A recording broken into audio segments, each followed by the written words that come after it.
Hello dear students, welcome to my YouTube channel Accounts Acharya. Today I have some important multiple choice question from job costing and contract costing that are having a great importance for those students who are preparing for any competitive examinations as well as BCom, BBA and MBA students. जो students अभी PGT करने जा रहे हैं, PGT में appear होने जा रहे हैं, यूजीसी नेट में अपेयर होने जा रहे हैं या असिस्टेंट प्रोफेसर की प्रिपरेशन कर रहे हैं, वो सभी स्टूडेंट्स यहाँ से ओवरव्यू ले सकते हैं। देखें, जो कॉन्ट्रैक्ट कॉस्टिंग है, normally this is a relationship between contractor and contractee. Contractor and contractee. Contractor is that person who take a contract and contractee is a owner. Contractee owner होता है, वो अपने काम को किसी अन्य आदमी को सुपुर्द कर देता है और जो व्यक्ति उसे लेता है उसे कंट्रैक्टर कहा जाता है।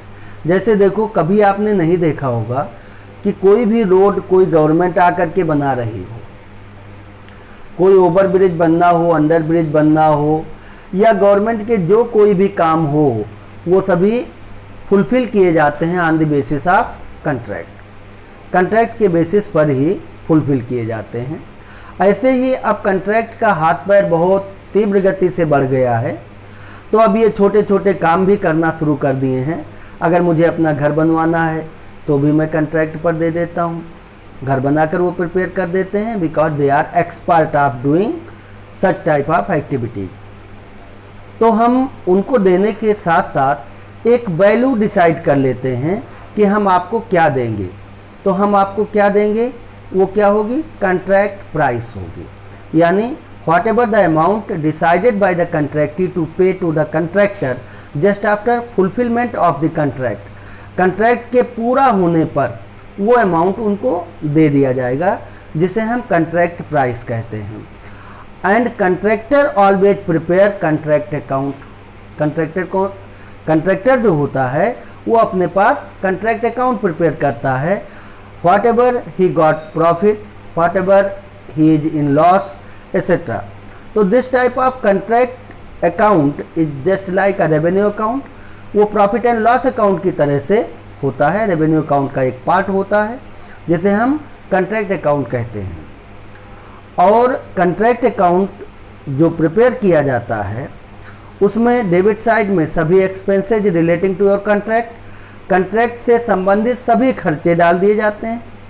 और कंट्रैक्ट से मिलेगा क्या, क्या मिल सकता है, कंट्रैक्ट प्राइस ही मिलेगी, तो कंट्रैक्ट प्राइस को क्रेडिट कर देते हैं। लेकिन कभी कभी कुछ ऐसी सर्कमस्टेंसेज हमारे सामने आ जाती हैं कि हम अपने अकाउंट्स को क्लोज करते हैं, यानी contractor going to close his accounts but the contract taken by him has not fully completed. In such circumstances such type of contract is said as a, क्या कहेंगे, इनकम्प्लीट कंट्रैक्ट। तो उसे हम incomplete contract कहते हैं। और जैसे incomplete contract आपके पास आ जाएगा, इट मीन्स कि you did not get your contract price, आपको कंट्रैक्ट प्राइस नहीं मिल पाएगा। तो now you will have to consider when there is a contract price, it means you have completed your contract. और अगर कंट्रैक्ट प्राइस नहीं है तो इसका मतलब कंट्रैक्ट आपने फुलफिल नहीं कर पाए हैं। तो कंट्रैक्ट प्राइस नहीं, तो उसके बिहाफ पर there will be two accounts, एक work certified account and work uncertified account. अब आप इसे भी समझ लें, वर्क सर्टिफाइड वो होता है जितना तक काम मैंने किया है उसमें से कितने पोर्शन तक आप सर्टिफाइड कर दिए गए कि अब दैट इज फुल्ली फिनिश्ड, ये पूरी तरह से फिनिश्ड है। And the money is ready to pay, यानी contractee is ready to pay for such work finished. जितने तक काम आपने पूरा कर दिया है उसमें से वर्क सर्टिफाइड के बराबर तक का आप पेमेंट ले सकते हैं। Remaining work you have completed but not certified, it means uncertified. तो वो पोर्शन जो आपने काम तो कर दिया है लेकिन सर्टिफिकेशन नहीं मिल पाया है, तो उसे वर्क अनसर्टिफाइड कहते हैं। तो अब आपके पास in case of work not completed यानी कंट्रैक्ट इनकम्प्लीटेड, तो इनकम्प्लीटेड के केस में आपके पास कंट्रैक्ट प्राइस क्रेडिट नहीं होगी आपके कंट्रैक्ट अकाउंट में, बल्कि उसकी जगह पर आप क्या करेंगे, वर्क सर्टिफाइड और वर्क अनसर्टिफाइड को क्रेडिट कर देंगे। And work certified and work uncertified both are a part of work in progress. ये सभी क्या हैं, वर्क इन प्रोग्रेस के पार्ट होते हैं, because contract has not been fulfilled up to the closing date of accounts. Closing date of accounts तक आपके contract fulfil नहीं हो पाए हैं।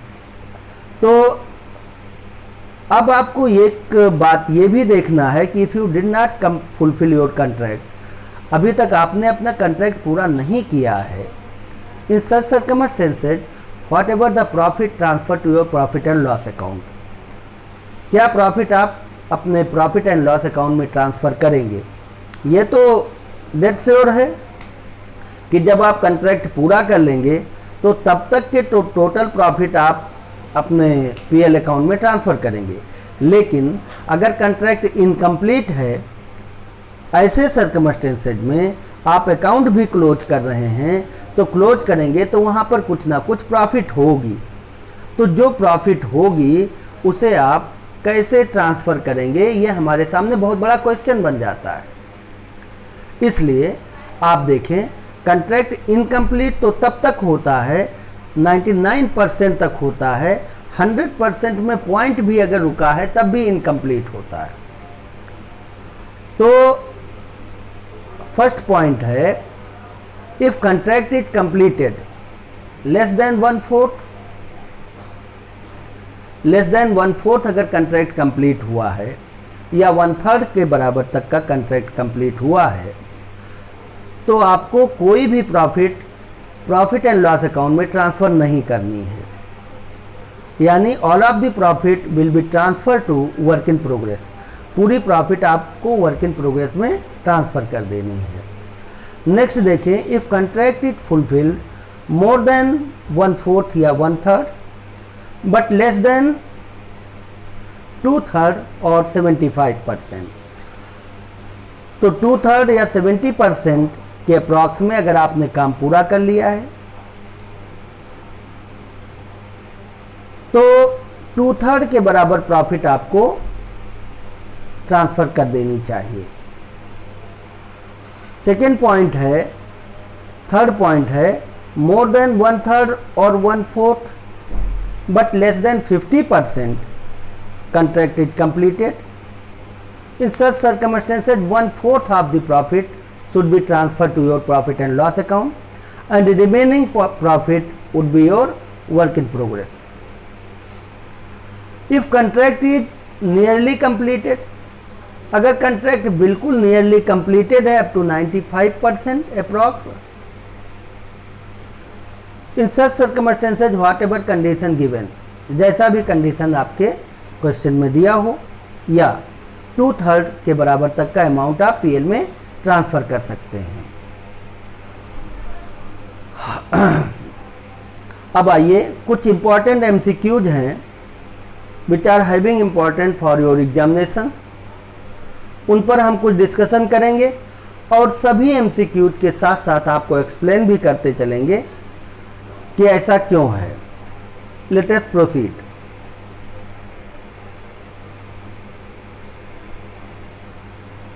First question, one contract is fully completed, what share of notional profit is transfer to PL account. अब आप देखें, अगर कंट्रैक्ट आपका फुल्ली कंप्लीटेड है तो नोशनल प्रॉफिट अभी आपको हमने बताया, if contract is fully completed it means you got your contract price और deemed to receive your contract price और रिसीवेबल कंट्रैक्ट प्राइस, राइट। तो कंट्रैक्ट प्राइस यानी कंट्रैक्ट को आपने पूरा कर लिया है, तो आपको क्या करना है, पूरी प्रॉफिट क्या करोगे, पीएल अकाउंट में ट्रांसफ़र कर दोगे। आपने कॉन्ट्रैक्ट पूरा कर लिया तो आपकी प्रॉफिट भी पूरी हो गई, ठीक। तो आपका पूरा प्रॉफिट पीएल में ट्रांसफ़र हो जाएगा और आपका आंसर होना चाहिए सी। नेक्स्ट देखें, when contract is completed more than half what portion will be transfer to profit and loss account.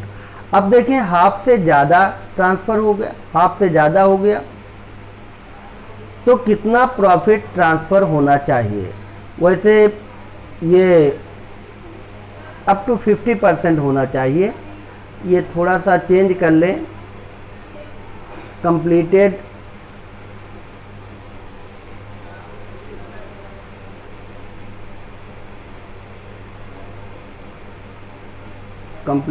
Up to completed half.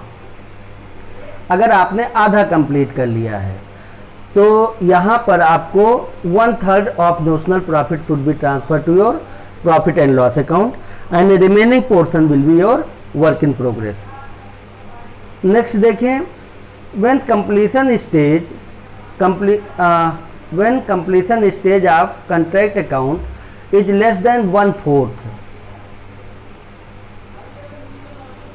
when completion stage of contract is less than 1/4 तो full amount of profit will be work in progress। Contract 1/4 या 1/3, अभी आपको हमने बताया था कि 1/4 या 1/3 से अगर कम होता है तो no any profit will be computed by the contractor, total profit will be transfer to work in progress.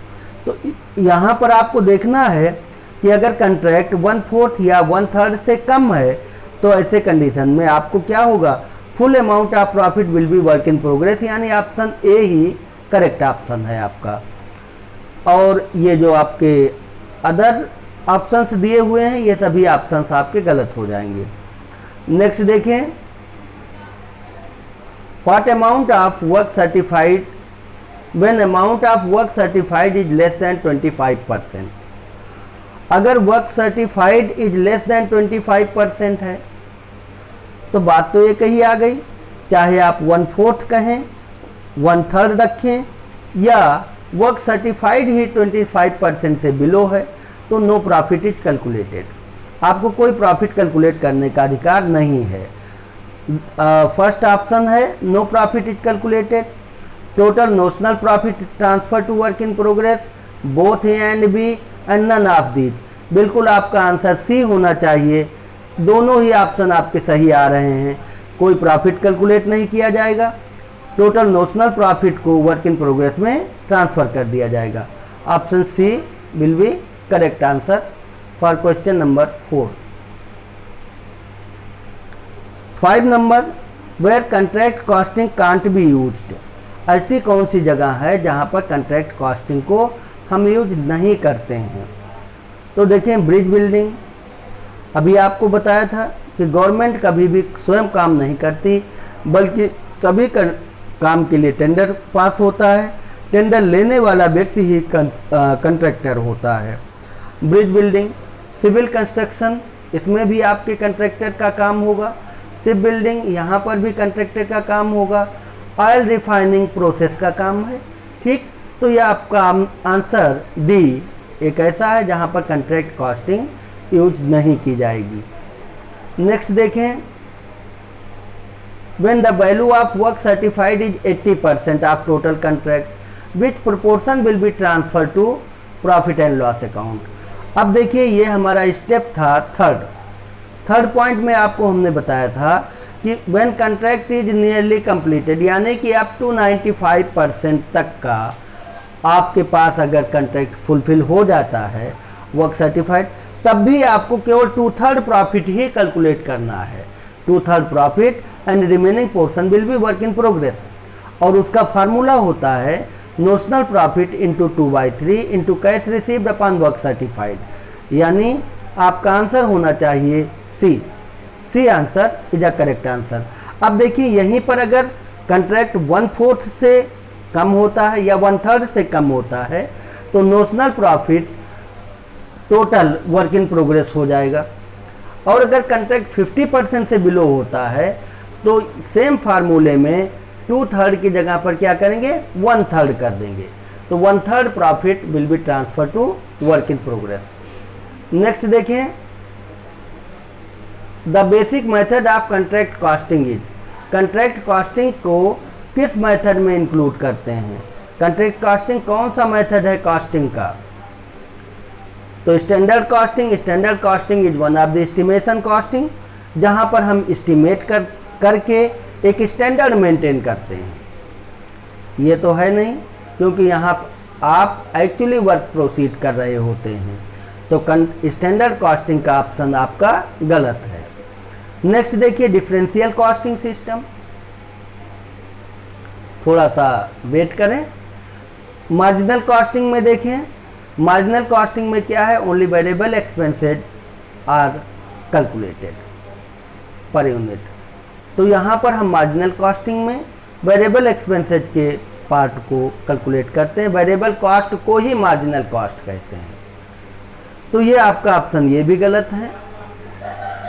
Specific order costing, यानी कि when any specific order is placed, तो ये भी ऑप्शन आपका गलत होगा। अब आपके सामने एक ही आंसर बचा, वो है डिफरेंशियल कॉस्टिंग सिस्टम। तो आइए अब आप डिफरेंशियल कॉस्टिंग सिस्टम आप समझ लें कि ये क्या होता है। कंट्रैक्ट कॉस्टिंग जॉब कॉस्टिंग होती है और डिफरेंट वर्क को प्रोसीड करने के लिए अलग अलग हम कंट्रैक्ट लेते हैं, अलग अलग कंट्रैक्ट लेते हैं। एक ही कंट्रैक्ट में सभी काम पूरा नहीं होता। कभी अगर आपने अपना घर खुद बनवाया हो तो याद कीजिए, जो मिस्त्री होता है वो केवल घर बनाने का ठेका लेता है, जो लेबर होता है वो मटेरियल पहुंचाने का काम करता है और उसका ठेका ले लेता है सप्लाई करने का। अन्य सप्लायर होते हैं जो मटेरियल को सप्लाई करते हैं, यानी परचेज करके आपको बेचते हैं, तो सप्लाई का कंट्रैक्ट होता है। इस तरह से मैं ये देखता हूँ कि कंट्रैक्ट कॉस्टिंग के अंदर डिफरेंट कॉस्ट होता है, अलग अलग कॉस्ट होता है। जब आप ट्रैक्टर लाते हैं किराए पर तो ट्रैक्टर का अलग से कॉस्ट होगा, ट्रैक्टर का काम स्पेसिफिक होगा। आपने मटेरियल मिक्सर मंगाया तो मिक्सर का कॉस्ट अलग होगा। तो इस तरह से हम ये देखते हैं कि कॉन्ट्रैक्ट में बहुत से डिफरेंट कॉस्ट होते हैं, इसीलिए इसको हम डिफरेंशियल कॉस्टिंग सिस्टम में शामिल करते हैं। Contract costing is a part of differential costing system. Next देखें, कॉन्ट्रैक्ट कॉस्टिंग क्या है। तो सबसे फर्स्ट है यूनिट कॉस्टिंग। यूनिट कॉस्टिंग आपको सिंगल आउटपुट चैप्टर में पढ़ाया गया, कॉस्ट शीट में पढ़ाया गया। ठीक, कॉस्ट शीट है नहीं क्योंकि यहाँ पर कोई यूनिट्स प्रोड्यूस ही नहीं हो रही है, राइट। तो यूनिट कॉस्टिंग आपका आंसर गलत होगा। फिर देखें जॉब कॉस्टिंग, ये अभी आपके पास डेफिनेशन में भी हम बता चुके हैं कि contract costing is a job costing. तो कंट्रैक्ट कॉस्टिंग जॉब कॉस्टिंग का पार्ट है। नेक्स्ट है बैच कॉस्टिंग और marginal costing. Marginal costing variable costing होती है। बैच कॉस्टिंग जब हम डिफरेंट यूनिट्स का प्रोडक्शन का कैलकुलेशन करते हैं, बैच में कैलकुलेशन करते हैं, तो बैच कॉस्टिंग का पार्ट होता है। तो contract costing is a job costing, batch costing और मार्जिनल कॉस्टिंग दोनों आपके गलत होंगे। Application of contract costing is, contract costing को अप्लाई कहाँ पर करते हैं। तो contract costing is not a manufacturer, इसलिए मैन्युफैक्चरिंग इंडस्ट्री में बिल्कुल नहीं करेंगे। Automobile, this is also manufacturing units, multiple costing के अंदर आता है। कंस्ट्रक्शन वर्क बिल्कुल सही है, और टेक्सटाइल प्रोडक्शन वर्क है, इसलिए ये ऑप्शन आपका गलत होगा।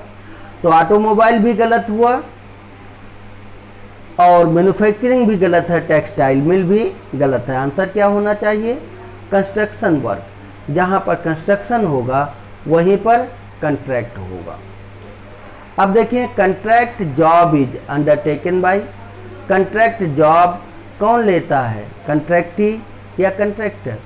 कंट्रैक्टर जो होता है ये कंट्रैक्ट लेता है, कंट्रैक्टी कंट्रैक्ट देता है। तो कंट्रैक्टी कौन है? मालिक है, और कंट्रैक्टर कौन है? उसका वर्कर है। तो contract job is undertaken by कौन लेगा? कंट्रैक्टर लेगा। और कंट्रैक्टर से जब कोई काम सब कंट्रैक्टर लेता है या दूसरा आदमी लेता है तो उसे हम सब कंट्रैक्टर कहते हैं। तो कंट्रैक्टी मालिक हो गया, कंट्रैक्टर आपका काम लेने वाला हो गया। सब कंट्रैक्टर जो कंट्रैक्टर से काम लेता है, नन ऑफ दीज, यानी ऑप्शन आपका बी करेक्ट आंसर होगा। Which expenses are not a part of contract account? Contract account के कौन से खर्चे नहीं होते हैं? देखें, डेप्रिसिएशन ऑन प्लांट, ये खर्चा होता है कंट्रैक्ट का, क्योंकि whatever plant, machinery, tractor, lift etcetera send to the site, तो उन सभी एसेट्स का जितना कंज्यूम कर लिया गया है, कंजम्पशन के पार्ट को यानी डेप्रिसिएशन के पार्ट को हम कंट्रैक्ट अकाउंट में डेबिट करते हैं। तो ये आपका depreciation on plant is a part of your contract account. Stores consumed, this is also a part of contract account. Sub contract expenses, it is also a part of contract account. Plant sent to site, plant sent to site, SITE,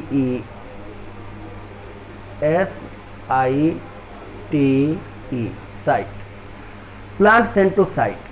site पर जो हमने plant भेजा है, ध्यान रखो इस पर केवल रिपेयर्स होगा, डेप्रिसिएशन होगा तो हम कंट्रैक्ट अकाउंट का पार्ट मानेंगे, और अदरवाइज प्लांट आपकी कैपिटल एसेट्स है जो आपके रेवेन्यू अकाउंट में बिल्कुल नहीं डेबिट होगा, राइट।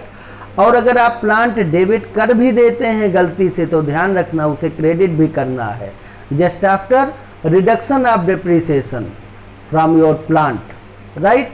तो हमें केवल एक्सपेंसेज और प्लांट का कंजम्पशन पार्ट यानी depreciation, wear and tear expenses को कंट्रैक्ट अकाउंट में डेबिट कर देना है, राइट। तो plant at site is not a part of contract account. Answer आपका डी होगा। नेक्स्ट देखें, the proportion of work completed is determined with. Work completed के कैसे डिसाइड किया जाता है, क्या फार्मूला होता है कि इतना काम मैंने पूरा कर दिया? तो अभी आपको हमने बताया कि सपोज कीजिए this is your work contract, ये आपका कंट्रैक्ट था, इतने तक का आपको रोड बनानी थी। ये 10 किलोमीटर भी हो सकता है, 20 हो सकता है, 100 किलोमीटर भी हो सकता है। अब आपने इतने तक का काम कर दिया, मैं कैसे मान लूँ कि आप इतने तक का काम कर लिया? मैं अपने इंजीनियर को भेजता हूँ, हमारा इंजीनियर जाता है और एक फिक्स पैरामीटर पर उसे चेक करता है। चेक करने के बाद वो बताता है कि सर 50% काम पूरा हो गया, बिल्कुल वेल फिनिश्ड, अब इसमें कोई भी प्रोसेस बाकी नहीं रह गया है करने के लिए। तो मैं ये समझ लेता हूँ दिस पार्ट, मैं ये समझ लेता हूँ 50% काम पूरा हुआ। तो 50% क्या है? Work certified by my engineer, architect. तो आर्किटेक्ट्स ने हमें वर्क सर्टिफाइड कर दिया कितना? 50%। तो वर्क सर्टिफाइड और टोटल कंट्रैक्ट आपका ये है, इस पोर्शन को हम टोटल कंट्रैक्ट कहते हैं। वर्क सर्टिफाइड ये पोर्शन हो गया। तो अब आप कैसे कैलकुलेट करेंगे कि कितना काम पूरा हो गया? यही आपसे क्वेश्चन पूछा जा रहा है। तो total work certified upon total contract अगर आप कैलकुलेट कर लें तो आपको ये पता चल जाएगा कि हमने कितना काम पूरा कर दिया है, राइट। तो अब देखिए आप अपने ऑप्शन को, cash received upon work received बिल्कुल गलत है, ये तो कोई फार्मूला होता ही नहीं। Work certified upon contract price, ये आपका ऑप्शन बी आ गया, राइट। और अगर फिर भी नहीं समझ में आया हो तो हमें व्हाट्सएप पर आप मैसेज भेज सकते हैं, हम आपको दोबारा फिर से नए एग्जाम्पल के साथ समझा देंगे। नेक्स्ट देखें, when only part of profit is transfer to profit and loss account, when only part of profit is transfer to profit and loss account, profit and loss account में केवल कुछ पार्ट ट्रांसफ़र करते हैं, ये कब होता है? देखिए, सब कॉन्ट्रैक्ट में होता है, कंप्लीटेड कॉन्ट्रैक्ट में होता है, वर्क सर्टिफाइड होता है, या इनकम्प्लीटेड कॉन्ट्रैक्ट में होता है। बच्चों ध्यान रखो, अगर कॉन्ट्रैक्ट कंप्लीटेड है तो पूरी प्रॉफिट हम पीएल में ट्रांसफ़र करेंगे, और अगर इनकम्प्लीटेड है तो केवल कुछ पार्ट ही पीएल में ट्रांसफ़र करेंगे, बाकी पोर्शन हमारा वर्क इन प्रोग्रेस होगा, राइट। तो यहाँ पर आपका ऑप्शन होना चाहिए, आंसर होना चाहिए D, contractor is allowed cash on the basis of, contractor को हम कैश देते हैं किस बेसिस पर? अभी आपको बताया था, जितना काम उसने पूरा कर लिया उतना पेमेंट हम उसे दे देते हैं, ठीक। तो contractor is allowed cash on the basis of work completed, बिल्कुल सही है। Work certified, work completed, work certified, जितना काम कर लिया वर्क कंप्लीटेड, वर्क कंप्लीटेड में उसके सर्टिफाइड भी होगा और अनसर्टिफाइड भी होगा। तो अनसर्टिफाइड का पोर्शन अभी पेमेंट नहीं मिलेगा, सर्टिफाइड के बराबर तक का पेमेंट मिल जाएगा। रिटेंशन मनी वर्क इनकम्प्लीटेड, तो आपका आंसर होना चाहिए B, B is a correct answer for given question. Question number 15, if any progress payment received, अगर कोई भी प्रोग्रेस पेमेंट आपने रिसीव किया है तो क्या होगा? Credited to the client account, debited to the client account, work in progress account, all of the above. तो देखें, अगर आपने कोई भी प्रोग्रेस पेमेंट रिसीव किया तो किस लिए रिसीव किया है? वर्क इन प्रोग्रेस के लिए, काम कर रहे हो, ठीक, प्रोसेस में है, तो इसे आप कहाँ ले जाएंगे? वर्क इन प्रोग्रेस अकाउंट में ले जाएंगे, क्लाइंट से कोई लेना देना नहीं है। नेक्स्ट देखें, how retention money is calculated, retention money कैसे कैलकुलेट करते हैं? तो देखो बच्चों, वर्क सर्टिफाइड के बराबर तक का मुझे पेमेंट मिल जाना चाहिए, यानी work certified should be equal to the cash received, होना यही चाहिए। लेकिन अगर आपको पूरा पेमेंट नहीं मिला है तो जितना नहीं मिला है उसे हम रिटेंशन मनी कहते हैं, यानी रोकी हुई अमाउंट। तो आप देखें, work certified plus work uncertified गलत है, ये तो टोटल आपका वर्क कंप्लीटेड हो गया। Contract price minus cash received, ये contract price minus cash received, ये रिटेंशन मनी हो सकती है, लेकिन उस कंडीशन पर हो सकती है जब आपने काम पूरा कर दिया है। तो contract price minus work uncertified, ये बिल्कुल गलत है। Work certified minus payment received, देखिए बच्चों, यहाँ पर दो ऑप्शन आपके सही लग रहे हैं, बी और डी। अगर काम पूरा हो गया है तो contract price minus cash received होगा, सही आंसर होगा। और अगर काम इनकम्प्लीट है तो work certified minus payment received होगा, राइट। और जब वर्क सर्टिफाइड की बात आ ही रही है क्वेश्चन में, तो इसका मतलब कॉन्ट्रैक्ट इनकम्प्लीट होगा, तो आंसर आपका डी करेक्ट होना चाहिए। और अगर कुछ भी नहीं दिया है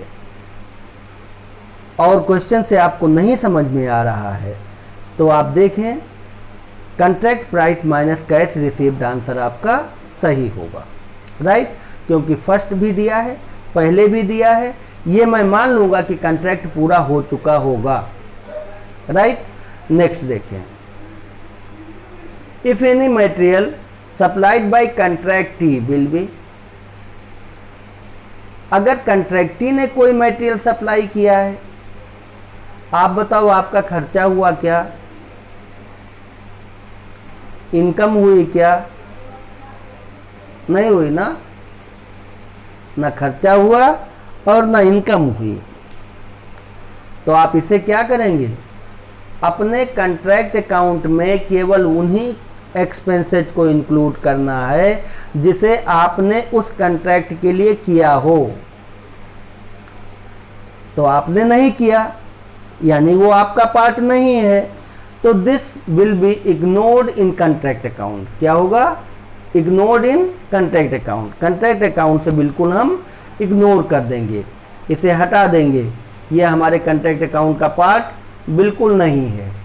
या तो परचेज कर लूँ मैं, अगर मैं परचेज कर लेता हूँ तो हमारा क्या होगा, खर्चा लगेगा, तब आप उसे कॉन्ट्रैक्ट अकाउंट के डेबिट साइड में रख सकते हैं। राइट, नेक्स्ट देखिए, मटेरियल और plant loss on contract will be, अगर मटेरियल एंड प्लांट लॉस हो गया है तो इट मीन्स कि that has been consumed by the contract, तो कॉन्ट्रैक्ट में कंज्यूम हो गया, तो that is your expense, that is your loss, तो दैट शुड बी, क्या करेंगे आप, debit in the contract account, credit in the contract account, added to the plant account. क्या करना चाहिए आपको, अब आप खुद ही सोचिए इसमें क्या करेंगे, क्या कर सकते हैं। डेप्रिसिएशन लॉस होती है तो डेबिट होती है, ऐसे ही हमारी प्लांट की लॉस होगी, मटेरियल की लॉस होगी, उसे भी हम डेबिट ही करेंगे, खर्चा खर्चा होता है, तो यहाँ पर debit to the contract account. लेकिन कुछ बच्चों के दिमाग में संशय जरूर बैठ गया होगा कि सर डेबिट नहीं, हम तो क्रेडिट करते हैं। हाँ बच्चों, आपके हाथ में पेन है, कॉपी है, जहाँ मर्जी हो वहाँ डेबिट करो, जहाँ मर्जी हो वहाँ क्रेडिट करो। जब आप प्लांट को डेबिट कर देते हैं, जब प्लांट को टोटल वैल्यू को आपने डेबिट कर रखा है, उस समय पर अगर लॉस होती है तो प्लांट से रिड्यूस करना पड़ेगा, तो आप उसे क्रेडिट में डालते हैं। राइट, और अगर केवल प्लांट की लॉस आपके पास मिल जाती है या मटेरियल की लॉस मिल जाती है, तो that is debited to your contract account. अब इसको आपको कॉन्ट्रैक्ट अकाउंट में डेबिट करना है। ध्यान रखें, मटेरियल कंज्यूम्ड है तो इट मीन्स कि व्हाट एवर मटेरियल कंज्यूम्ड, तो दैट शुड बी डेबिटेड। और अगर वहाँ पर मटेरियल परचेज दिया है तो आप मटेरियल की लॉस को क्रेडिट करेंगे। ऐसे ही प्लांट अगर टोटल वैल्यू आपने डेबिट कर रखा है तो प्लांट की लॉस को क्रेडिट करेंगे। और अगर केवल प्लांट की लॉस दे रखी है और प्लांट आपके पास नहीं है तो उसे आप क्या करेंगे, डेबिट करेंगे, वो आपके खर्चा हो गया। राइट, अब तो समझ में आ गया होगा आपको। चलिए नेक्स्ट क्वेश्चन देखते हैं। Work certified can't be valued on, work certified को किस में वैल्यू नहीं करते हैं, मार्केट प्राइस पर, एस्टिमेटेड प्राइस पर, डिफरेंशियल प्राइस पर, या सब में।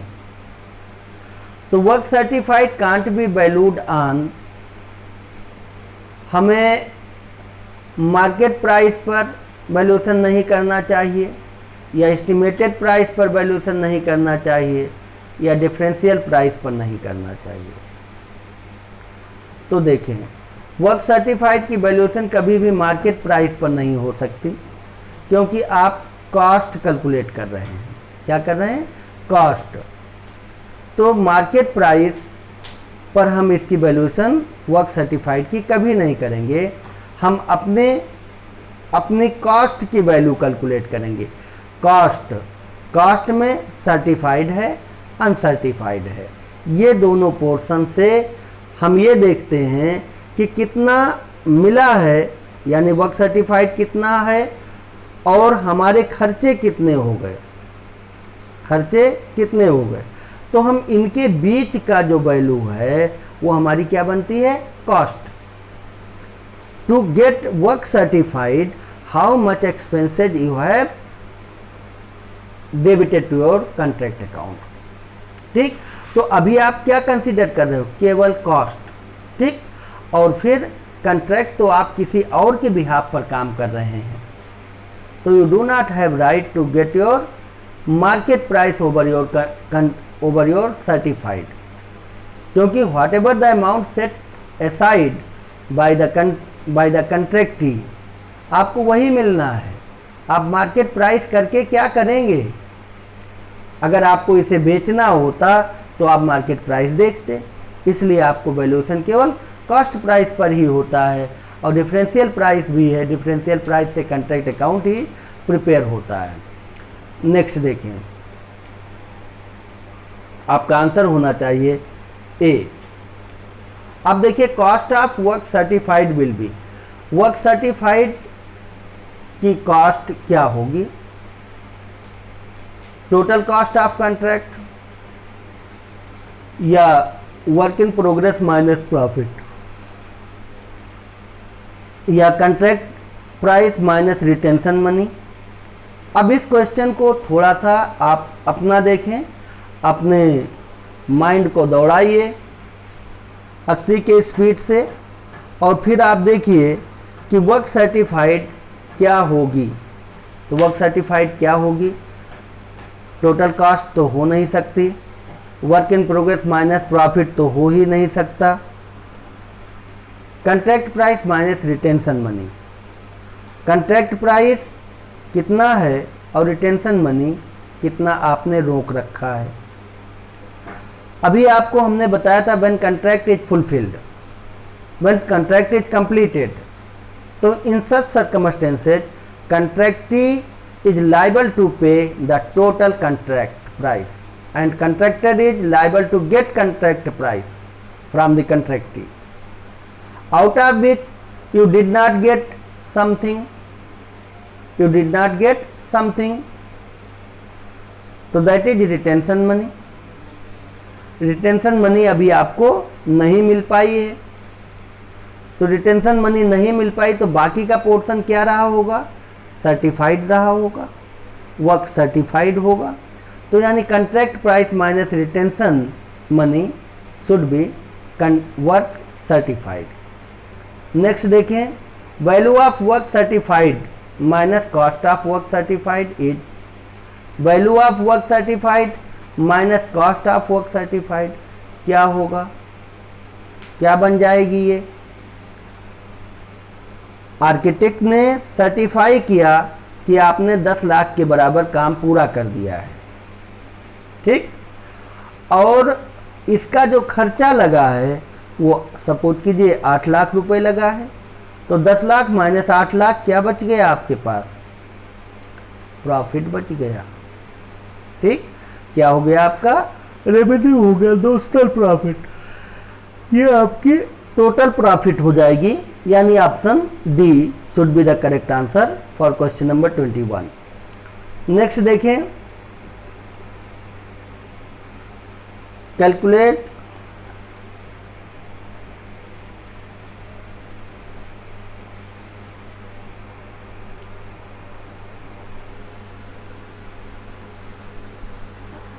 हाँ बच्चों, ये क्वेश्चन नंबर 22 है.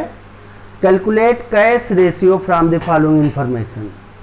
तो अब देखें, work certified is 3 lakh, 3 lakh रुपए के बराबर आपने काम पूरा कर लिया था, जिसमें से 1,20,000 रुपीज उसने रोक लिया है. रिटेंशन मनी मीन्स जो उसने रोक रखा है, अभी तक आपको दिया नहीं. तो कितना मिल गया आपको? मिल गया 1,80,000. आपसे क्वेश्चन में क्या पूछा जा रहा है? Calculate cash ratio. तो 1,80,000 रुपीज मिला है आउट ऑफ 3 लाख. 3 लाख के बराबर काम पूरा कर लिया था, तो 1,80,000 अपॉन 3 लाख इंटू 100 कर दीजिए, यानी आपका आंसर होना चाहिए 60%. अब नेक्स्ट देखें 23. Progress payment of contract is based on.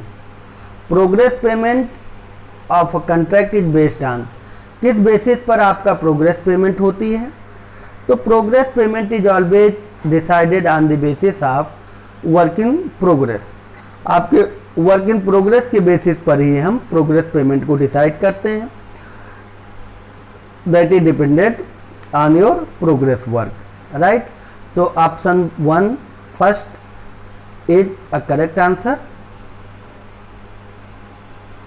Calculate work certified from the following information. Work certified calculate करना है।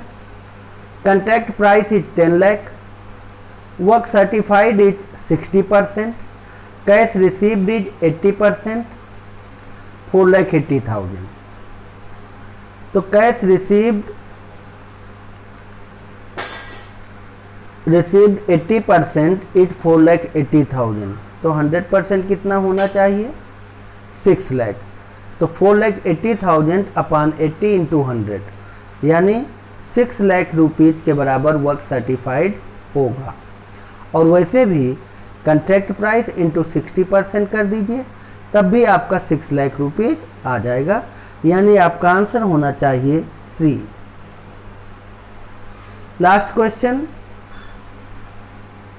Contract price is 10 lakh, work certified is 60%, payment from the contract is 80% of the amount of payment received. यहाँ पर इस question में particular हमने amount नहीं दिया है, सिर्फ इसलिए सेम क्वेश्चन है आपका 24 और 25 भी, कि अगर कैश रिसीव्ड दिया रहता था तो आप क्या करते थे? Cash received upon percentage of cash payment into 100 कर लेते थे, तो वर्क सर्टिफाइड आ जाता था।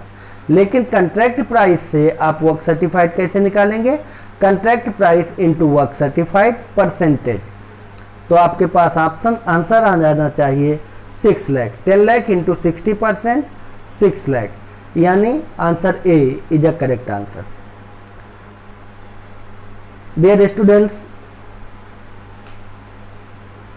हमें उम्मीद है कि आप सभी लोगों को हमारा वीडियो पसंद आया होगा। आप अपने दोस्तों को हमारे वीडियो को शेयर करें, वीडियो लाइक करें और सब्सक्राइब भी करें। अगर अभी तक आपने सब्सक्राइब नहीं किया है तो हमारे चैनल को सब्सक्राइब भी करें। और फ्री ऑफ कॉस्ट वीडियोज, पूरा कॉस्ट अकाउंट का मैं आपको MCQs और साथ में लेक्चर्स भी प्रोवाइड करता रहूँगा। आप सभी लोग हमारे वीडियो को बार बार देखें ताकि आपको कॉम्पिटिटिव एग्जामिनेशंस में जाने से पहले एक बेस्ट ओवरव्यू मिल सके। बहुत बहुत धन्यवाद।